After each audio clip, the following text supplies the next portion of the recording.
सरफरोशी की तमन्ना अब हमारे दिल में है, देखना है जोर कितने बाजुए कातिल में है। मिस्टर पीटर, चले हो हिंदुस्तान को गुलाम बनाने, तुम्हारी ये मनोकामना कभी पूरी नहीं होगी। याद रखो मिस्टर पीटर, प्रताप टूट सकता है, बिखर सकता है, देश के लिए शहीद हो सकता है, पर हिंदुस्तान को कभी गुलाम नहीं होने दे सकता है। चलो, तो मैं सोनू सर आपका हार्दिक अभिनंदन करते हैं स्मार्ट गुरुकुल में। और हम लोग आज इतिहास जानेंगे, और इतिहास में आपको बहुत सारे चैप्टर भी पढ़ाई गई है, जिसमें से आज हम लोग ब्राह्मण साम्राज्य के विषय में जानेंगे, भारत के यमन राज्य के विषय में जानेंगे, शक जानेंगे, है ना। इनके संबंध में कुछ ना कुछ हम लोग जानेंगे। जो आपके एग्जाम में आने वाले हैं वो हमने आपको, है ना, स्क्रीन पे दे दिया है, बोर्ड पे लिख दिए हैं, और आप बारीकी से इसको अध्ययन करेंगे, आपकी सफलता निश्चित ही होगी। और हम कहते हैं कि अगर जोश जुनून साथ हो, मेहनत आपके साथ हो, तो सफलता निश्चित कदम चूमेगी, है ना, बेशक चूमेगी। अगर कहा जाता है जुनून मेहनत जोश जज्बात सब एक हो, सफलता हमसे दूर नहीं जा सकते हैं। तो चलिए, मैं आपको वही सफलता दिलाऊंगा, लेकिन वो सफलता से पहले हम आगे इन चीजों को जानेंगे, है ना। कहते हैं ना, अगर मंजिल पाना हो तो हर एक रोड़े और कंकल और कांटे का सामना करना पड़ता है ना। मंजिल को अगर पाना हो तो इसके लिए अनेक कठिनाइयों का सामना करना पड़ता है। मंजिल को पाना है तो ऊंचाइयों पर चढ़ना पड़ता है। इसलिए दोस्त, आप मंजिल को पाइएगा, उस ऊंचाइयों को छूइएगा, लेकिन सबसे पहले हम ये कह देते हैं, आप हमारे स्मार्ट गुरुकुल में जाएं और स्मार्ट गुरुकुल के ऐप्स में जाएं। वहां पर आपको ऐप्स मिलेंगे, ऐप्स को डाउनलोड करिएगा, और डाउनलोड करने के बाद आपको सारे वीडियो प्रोवाइड करा दी जाएगी, है ना। बेशक आप हमारे चैनल को सब्सक्राइब करिए, अधिक से अधिक मात्रा में जुड़े रहिए, ठीक है ना। आपको आपकी सफलता का राज मिलेगा, गुण मंत्र मिलेगा, गुरु मंत्र मिलेगा, आपको स्मार्ट बनाया जाएगा, है ना। चलिए, पहले मगध साम्राज्य हमने पढ़ा, तो मगध पर शुंग वंश, है ना, मगध पर शुंग वंश की नींव कब पड़ी, अर्थात आधार कब पड़ा, है ना। मगध पर शुंग वंश का आधार कब पड़ा, मतलब मगध पर शुंग वंश ने कब्जा कब किया, और वो कौन सा शासक था। तो मैं कह सकता हूं पुष्यमित्र शुंग था। कौन था? पुष्यमित्र शुंग था। मगध पर शुंग वंश की नींव किसने डाली थी? तो वो पुष्यमित्र शुंग ने डाली थी। चलिए आगे हम दूसरा प्रश्न की ओर बढ़ते हैं तेजी से, है ना, क्योंकि आपके साथ बहुत सारे वीडियो हमें बनाना है, आपको आपकी मंजिल को पहुंचाना है ना, क्योंकि अब हमारे पास समय ज्यादा बचा ही नहीं है। कम समयों में बेहतर से बेहतर तैयारी के लिए हमें साथ जुड़ना है, हमारे साथ मिलना है ना, क्योंकि आप चाहते हैं इस बार अगर एक सीट आपको मिले तो निश्चित तौर पर आप हमारे साथ बने रहिए, है कि नहीं। चलिए, शुंग शासकों ने अपनी राजधानी कहां बनाई थी? विदिशा में। कहां बनाया था? विदिशा में। जबरदस्त क्वेश्चन है, याद रखिएगा, very very most important question. Shunga शासकों ने अपनी राजधानी कहां बनाई थी? विदिशा में। कहां बनाया था? विदिशा में, है ना। इस बार आपको एक सीट लेनी है, चाहे वो पैरामेडिकल हो, पॉलिटेक्निक हो, या ITI हो, या अन्य कोई भी कॉम्पिटिटिव एग्जाम का क्यों ना हो, है ना। आपको हर एक एग्जाम की तैयारी कराई जाएगी हमारे इस स्मार्ट गुरुकुल के माध्यम से। आप जुड़े रहिए, सब्सक्राइब करिए, और आप हमारे ऐप्स को भी डाउनलोड करते रहिए, है कि नहीं है। सारा वीडियो आपको प्रोवाइड करा दिया जाएगा, आपको PDF प्रोवाइड करा दिया जाएगा,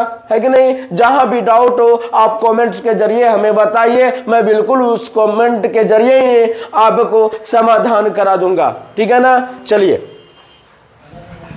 तीसरा प्रश्न, पुष्यमित्र शुंग किस विदेशी शासक ने पराजित किया था? अब देखिए प्रश्न है, पुष्यमित्र शुंग को, है ना, अर्थात किस विदेशी शासक ने पराजित किया था? पुष्यमित्र शुंग जो शासक था, राजा था, उस राजा को किस राजाओं ने पराजित किया था? याद रखिएगा, है ना, जब आप इतिहास पढ़िएगा तो उसमें मैं अर्थात डिटेल के तौर पर जो बताया जाता है वो मैं बताऊंगा, पर है ना, जिसको हम कहते हैं ना सब्जेक्टिव के माध्यम से, पर ये हम लोग ऑब्जेक्टिव के माध्यम से पढ़ेंगे। जब हमें सब्जेक्टिव का माध्यम से पढ़ना पड़ेगा, जब मुझे सब्जेक्टिव के तौर पर अधिक जानकारी प्राप्त करनी होगी, तो मैं उस समय आपको सब्जेक्टिव तौर पर ज्ञान दूंगा, पर अभी हमें ऑब्जेक्टिव के तौर पर ही ज्ञान लेनी है ना, सीखनी है, आगे बढ़नी है, इसलिए हम आपको ऑब्जेक्टिव के तौर पर ही बताने जा रहे हैं। इसमें भी काफी कुछ हम हल आपको कर देते हैं, ठीक है।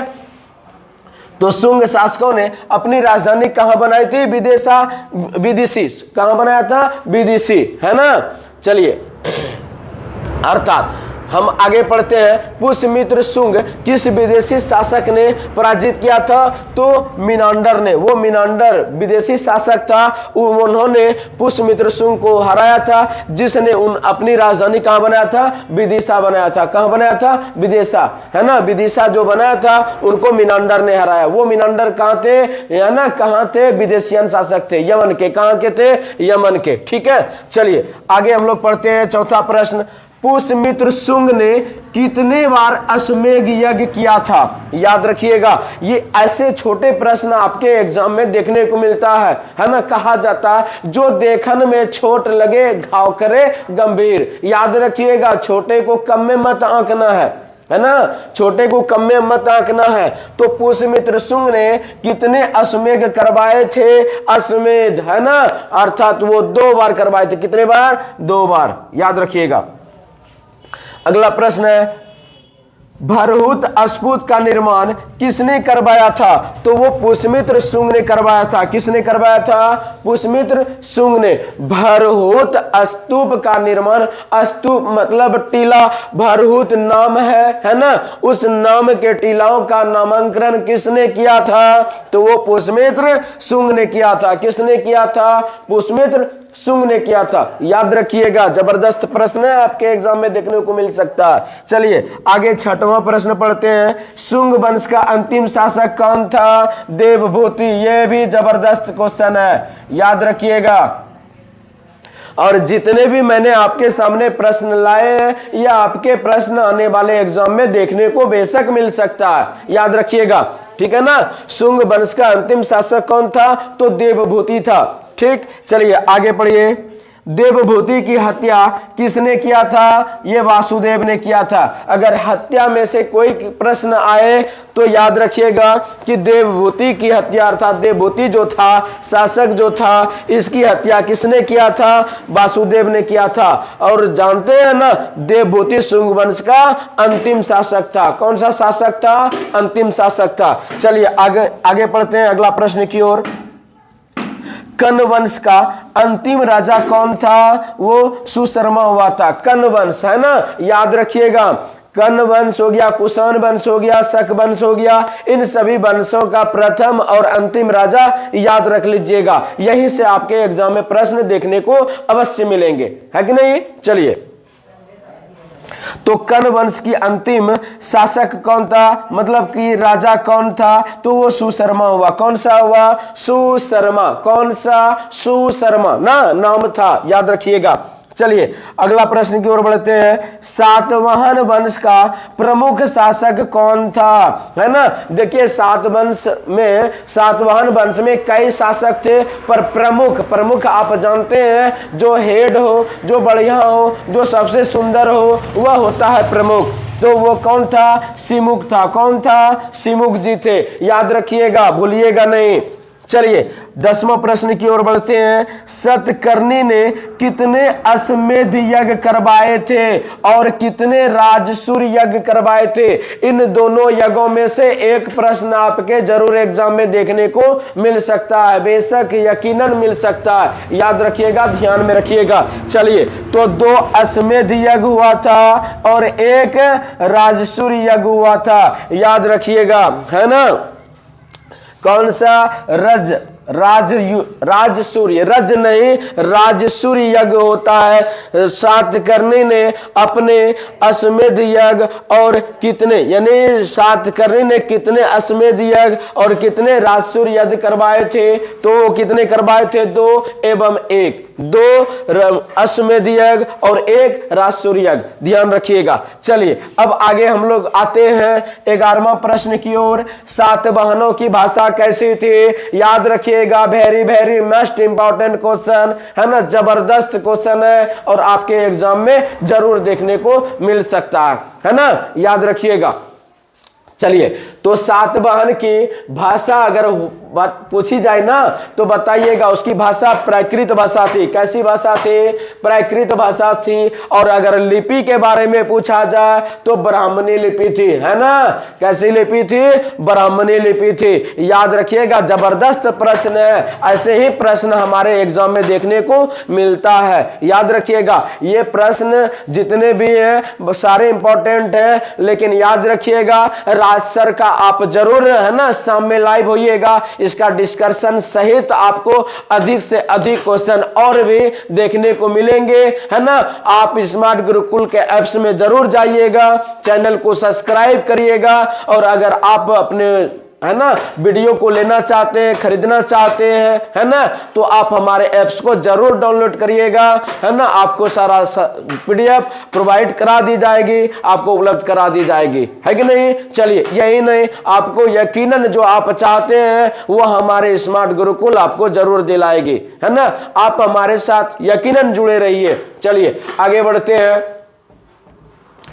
सातवाहनों का समाज कैसा था? वो मातृ सत्तात्मक था, है ना। पूछिएगा सर सातवाहनों का समाज है ना, ये मातृ सत्तात्मक क्या होता है ना। बेशक मैं आपको बताऊंगा कि मातृ सत्तात्मक क्या होता है। आप जानते हैं ना, भारत के ऐसे कई राज्य हैं जिन राज्यों में है ना माताओं को प्राथमिकता दी जाती है ना।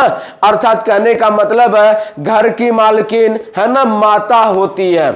इसे हम लोग मातृ सत्तात्मक प्रथा के नाम से जानते हैं। कोई ऐसे भारत में है ना, कोई क्या ऐसे 2-4 राज्य हैं जहां पर अभी भी भारत में मातृ सत्तात्मक प्रथा विद्यमान है, मतलब कि अभी भी कायम है। अब तो लेकिन हम जानते हैं घर का जो अगर सदस्य होता है ना, मुखिया होता है, तो वो पिता होता है, अर्थात पितृ सत्तात्मक प्रथा अब कायम है। लेकिन भारत के कुछ कुछ ऐसे राज्य हैं जिसमें ये मातृ सत्तात्मक प्रथा देखने को मिलेगा। परंतु सातवाहनों का समाज कह रहा वो कैसा था? ये मातृ सत्तात्मक था। याद रखिएगा, जबरदस्त प्रश्न है, ठीक है। चलिए अब हम चलते हैं भारत के यवन राज्य। भारत में यवन राज्य कौन कौन से हुए, नहीं हुए, इनके विषय में जानेंगे, है ना। कहा गया है कि भारत पर वो यमन अर्थात विदेशी आक्रमण करने वाला है ना क्रम क्या था? हिंद यूनानी। कौन था? हिंद यूनानी प्रथम था, नहीं। इसके बाद शक आए, कौन आए? शक आए, पल्लव आए और फिर कुषाण आए, नहीं। ये क्रम था, ऐसे क्रम आए और फिर क्रम दर चलते गए, नहीं। जैसे हम कह सकते हैं कि भारत में सर्वप्रथम व्यापार हेतु कौन आए थे, या भारत में सर्वप्रथम कौन आए थे? तो वास्को डिगामा आए थे ना।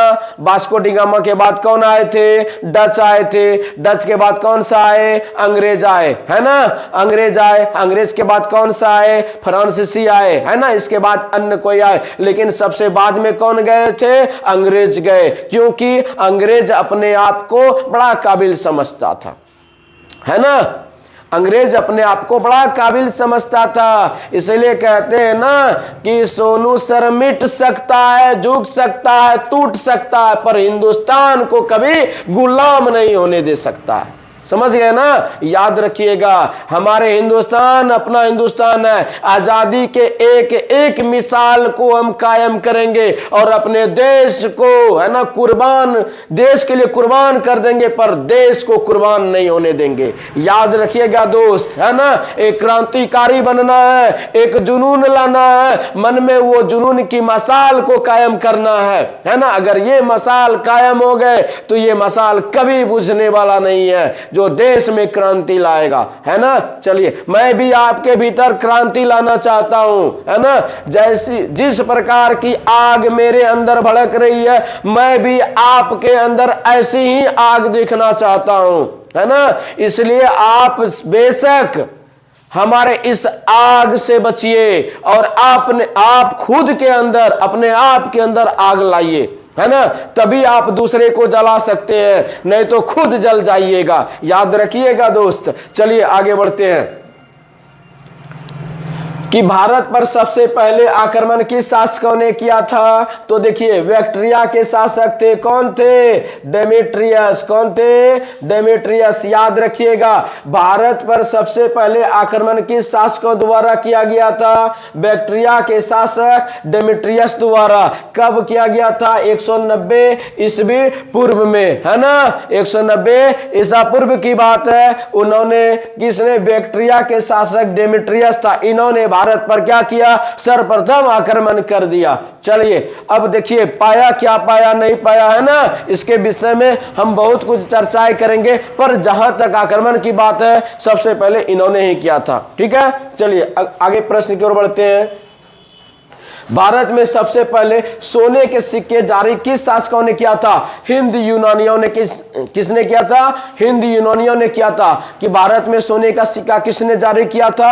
हिंद यूनानी। हिंद अर्थात हिंदुस्तान के और एक यूनान के, दोनों मिल कर करके क्या हुए? हिंद यूनानी हुए, है ना। हिंद यूनानियों ने भारत में सोने का सिक्का जारी किया। सिक्का मतलब कि पैसा, है ना। सिक्का मतलब कि पैसा, और वो सिक्का धातु था, है ना। अर्थात उसकी रेट मुद्राओं में होती थी, पैसाओं में होती थी, रुपयाओं में होती थी। ठीक है, चलिए आगे बढ़ते हैं। तो हाँ, फिर से एक बार रिवीजन कर लेते हैं। भारत में सबसे पहले सोने के सिक्के किसने जारी किए थे? हिंद यूनानियों ने। जबरदस्त प्रश्न है, याद रखिएगा भाई मेरे। अब अगले प्रश्न की ओर बढ़ते हैं। विक्रम संवत, जबरदस्त प्रश्न है, आपके एग्जाम में जरूर देखने को मिलेगा। विक्रम संवत किस वर्ष प्रारंभ हुआ था? याद रखिएगा, 58 ईसा पूर्व में। कब हुआ था? 58 ईसा पूर्व में हुआ था, याद रखिएगा। अगला प्रश्न है, शकों का सबसे प्रतापी शासक, है ना। प्रतापी मतलब सबसे कुशल, प्रभावी शासक, है ना। वो कौन था? ये रुद्रदमन प्रथम हुआ था। कौन हुआ था? रुद्रदमन प्रथम हुआ था। सबसे प्रतापी और कुशल शासक था। चलिए अगले प्रश्न की ओर बढ़ते हैं। भारत में शक राजा अपने को किस नाम से जाने जाते थे? क्षत्रप, है ना। किस राजा के नाम से जाने जाते थे? क्षत्रप। भारत में शक राजा अपने आप को किस नाम से जाने जाते थे? क्षत्रप, मतलब कि राजा, क्षत्रिय जाने जाते थे, नहीं। चलिए आगे बढ़ते हैं 7वां प्रश्न की ओर। शक संवत किस वर्ष प्रारंभ हुआ था? ये और, है ना। देखिए आगे विक्रम संवत।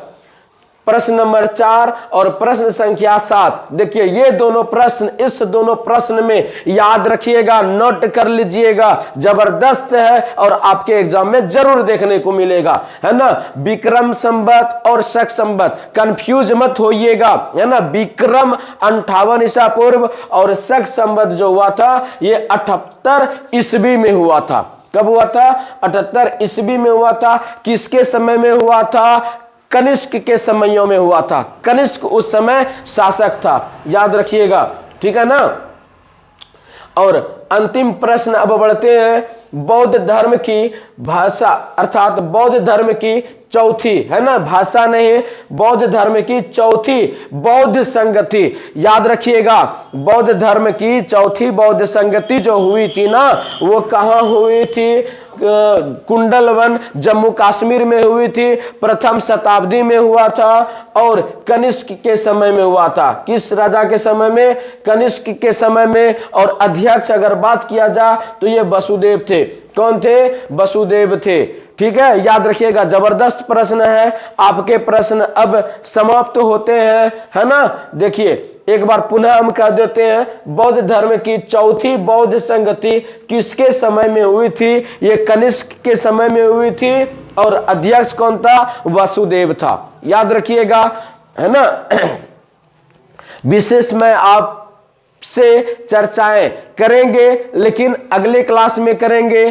फिलहाल के लिए, है ना, आपको जितना भी प्रश्न दिया गया है, आपको जितना भी बताया गया है, बेशक आपके एग्जाम से संबंधित है ना, यकीनन आप पढ़िए, आप पढ़िएगा, है ना, आपको आपकी जो आपकी सपना है वो सपना जरूर मिलेगी। अर्थात कहने का मतलब है जो आपकी सोचें हैं वो सोच जरूर कामयाब होगी, और यही कामयाबी के लिए, है ना, हम हमेशा आपको कहते हैं आप हमारे ऐप्स को डाउनलोड करिए, आप हमारे चैनल से जुड़िए, ज्यादा से ज्यादा सब्सक्राइब करिए। मुझे इसके बदले में कुछ नहीं चाहिए, मुझे आपका प्रेम, स्नेह, प्यार, ममता, विचार, है ना, ऐसे ही हमें चाहिए। यही अगर मुझे मिलता रहा, मुझे काहे किसी की और आवश्यकता नहीं है। समझ गए? चलिए, मैं बेशक आपको आपकी मंजिल दिलाऊंगा। तब तक के लिए मैं आपसे अगले वीडियो में मिलूंगा, है ना।